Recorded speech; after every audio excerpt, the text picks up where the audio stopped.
You'd see where if the pitch hit the laser, it's a strike. So if you were a pitcher, you didn't like the call, would you throw it at the computer? Would you throw Well, it at the I'm just saying you can't really argue with it if it's set and calibrated. If it trips the light, it's a strike. If it doesn't, it's a ball. All right, so let's go into the second one here. We've talked about this back and forth a little bit. You've made this comment several times, and I just wanted to get you on record. I have made this comment. Yeah, I mean, no, I don't think so. So let's say, all right, so this is Chris Carr. Despite their time and effort in practicing and competing, band members should not be considered as athletes.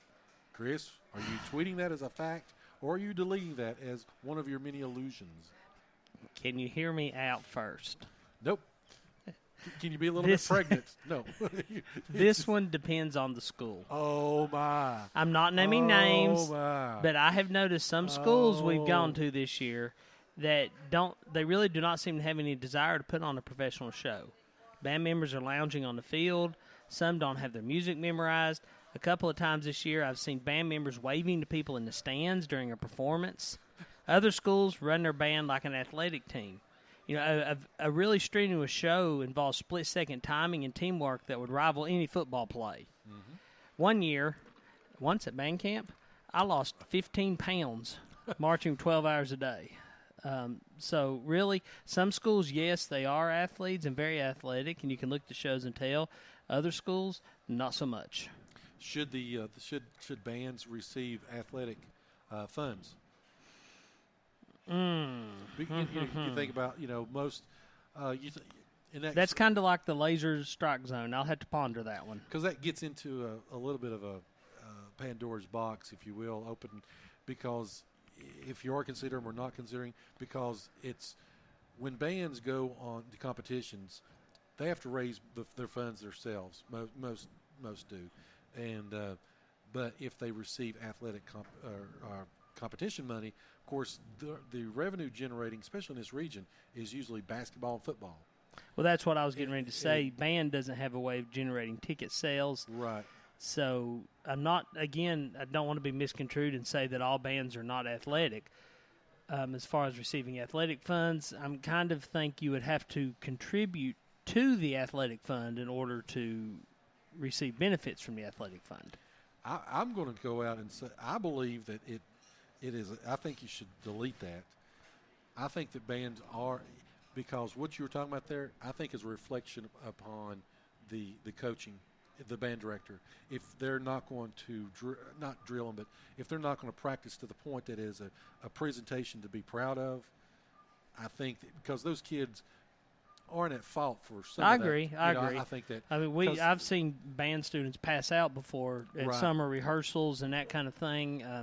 So I don't want to say they're not athletic, but then I've seen Right. some programs that do not allow them to be athletic. Right. How's that? Yeah, there you go. So that's a great way to walk the fence. All right. So third topic. Chris, is this a fact? Would you tweet this Gee, or Joe, delete I wonder this? why you asked me this one. Even though it has been debated over the years, it is time for the Washington Redskins to change their name. Do you tweet that as a fact, or do you delete that as something that you don't believe? DELETE. Oh, DELE what? Okay, you did spell it. I don't know. First of all, I would not even entertain this thought to even type it onto my screen before I would debate whether to hit send or not. The Redskins logo features an Oneida chief. The Oneida Nation has come out in support of the Redskins. Mm-hmm. They said if it weren't for the Skins logo, few people would even know who they are. Mm-hmm. I personally look at it as a tribute rather than an insult. You know, my school, the Severe Warriors, Dobbins Bennett Indians. Mm-hmm. To me, that's a tribute to the original natives of this area. I'm a firm believer, and I tell my students this every year, we need to celebrate our differences, not act like there are none. Very true.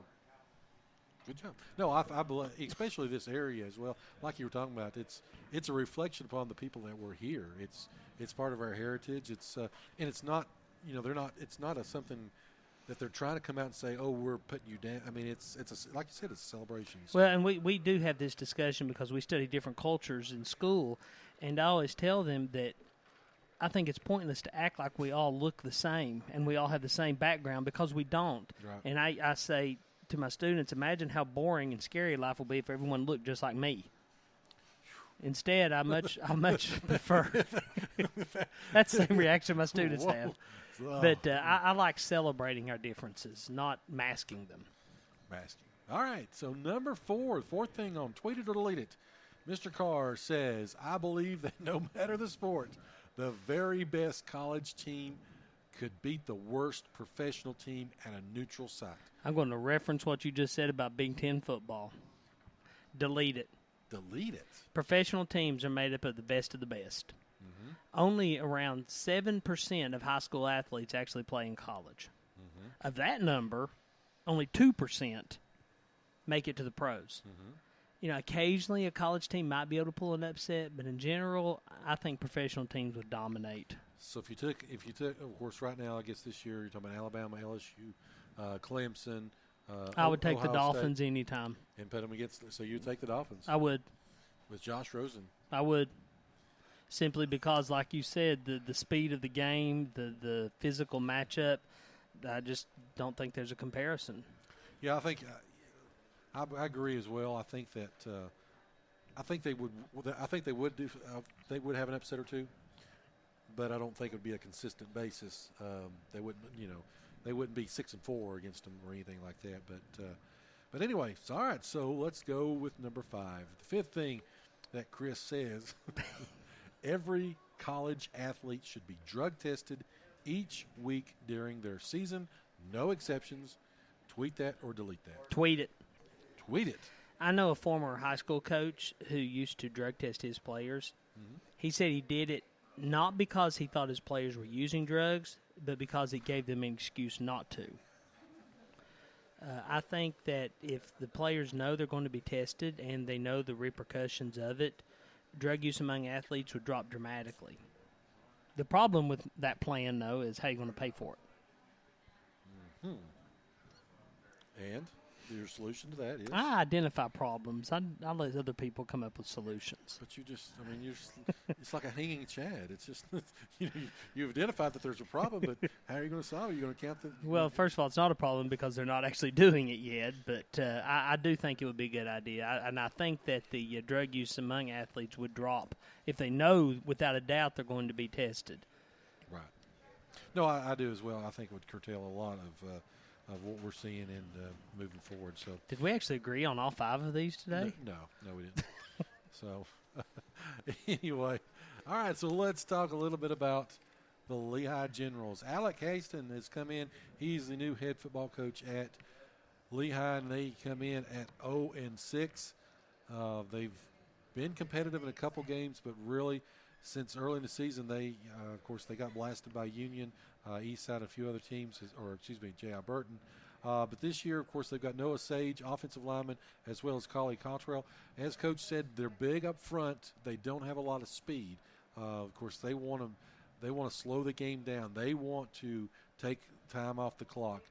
They were going to start off in the wishbone. They did a little bit early in the season, but as Coach alluded to, and some things we've sort of discovered as well, they've got into a little bit of that spread formation, sort of what we talked about with other teams, that they want to create some lanes.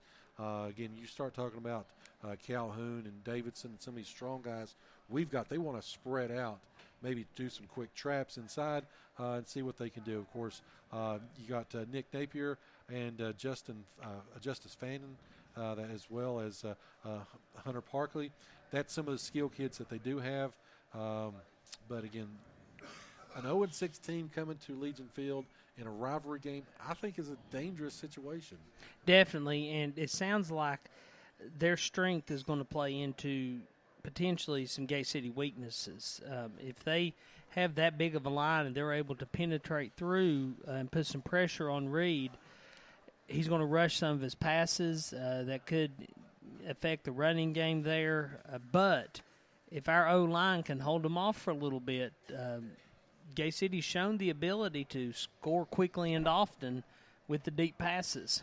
And we talk about that even though they're winless coming into the game, they know they are having to play for their playoff lives. If they want to have any hope, they've got, of course, there's nothing better than beating a 2-win Gate City team with the strength of schedule that Gate City's played. Well, you've also got the revenge factor of last year. Yep. Took a last-second field goal for Gate City to beat them. And that was the one Gate City win last year, was at Lehigh. So there's motivation. They're big. They're powerful. I don't think it's going to be a cakewalk. No. I think Gate City has the potential to win, but they're going to have to earn it. And something that Coach, we kind of touched on, but I didn't really dwell on it a lot. They're going from being the hunters to a little bit of the hunted in this situation, and it's the first time this Gate City team has been in that situation. The last couple of years they've been 1-9. 1-9. They've really not had a lot of momentum. Now, again, off their second win, some winnable games. They're playing well. There's a lot of energy. How do they handle that being the favorite? Well, something else that scares me that I always did not like about coaching in this situation is Lee at this point has nothing to lose. Yep. So why not bring the trickery out and give something a try that nobody expects, because they're not expected to win this game. What's it going to hurt? And that makes it really, really hard to prepare for. And I think they're going to use talking about the Gate. Of course, now we're coming into some of these games of the season where Gate City has a speed advantage. They want to be able to get Gate City out of position, over pursuing, a lot of cutback. And, again, that sort of plays into what Lehigh does in spreading the football out and creating some natural lanes. I think one thing to Gate City's credit, though, they have played very disciplined ball this year. And they're going to have to stay home, like you were saying, and not over pursue and not bite on the fakes and just wait for the play to come to them. And, of course, it never hurts getting like we did last week. 4 turnovers forced. I mean, really, the issue, we were able to flip the field. We were able to score once, scored off of a punt return. Carson did from 85 yards out. It was we just hoped. Scored all 3 ways, I guess, didn't they? I hadn't Special thought about teams, that before. Offense and defense. First time they've done that in years, several years. So, again, that game coming up will be on the air at 6 o'clock this Friday. And, of course, you never know where we may pop up. Also, which not on the fly, we don't make the decision, but it sounded like a great opportunity for them. Oh, we make lots of decisions on the fly. Yeah, very true. As we've got Lehigh this week, then we go to John Battle, then we finish up at at home against Wise Central. That will be the conclusion of the Gate City regular season. As he talked about on November the 1st, that ball game, they're going to have a Big Blue Boosters appreciation under the scoreboard. We'll probably try to go down there and see if we can't get some interviews and everything like that. So, again, a lot of things coming up. But, again, first things first, we got to take care of business. We'll be back on the air at 6 o'clock on Friday for the pregame show, sponsored by James River Advisors. And then, of course, we'll get you ready for the Lehigh Gate City kickoff, which starts at 7. All right, Chris, finally, looking at the pick 'em panel. Let's not. Last week had a few that went a little bit awry for you. You went 11-5. Overall, the season though not bad. 75-29. You're firmly in third place. Larry and Andy trying to gain a little bit of momentum. They're at 71-33 after their 12-4 week. Tanner and I went 14-2. I've still got a 4-game lead on him at 85-19. But some games coming up this week, Chris. I think you start to get this point of the season. It's not easier picking, but it's definitely not. But the upsets are. I mean, they hurt you so bad. I mean, well, I've said last week the Southwest Virginia games have been my Achilles heel, and this week there's 3 of them that, to me, it's flip a coin. And the way it's been going for me, I should just pick opposite of what my coin says. So a couple games in Northeast Tennessee. I mean, look at. Of course, you can't go any further than Greenville at Elizabeth. And, I mean, that ball game has got playoff implications. We're going to find out just how good Greenville is. Yeah, and, again, going to Elizabeth. And also, of course, we talk about that Tennessee High at Davy Crockett. We'll see about Tennessee High. I think even though we'll talk about our Premier Pharmacy players of the game on Friday, I think the the thing to note about in this game with the David Crockett will be the Pioneer defense. I think that matchup against the Tennessee High offense, I think that's where the ball game will be won.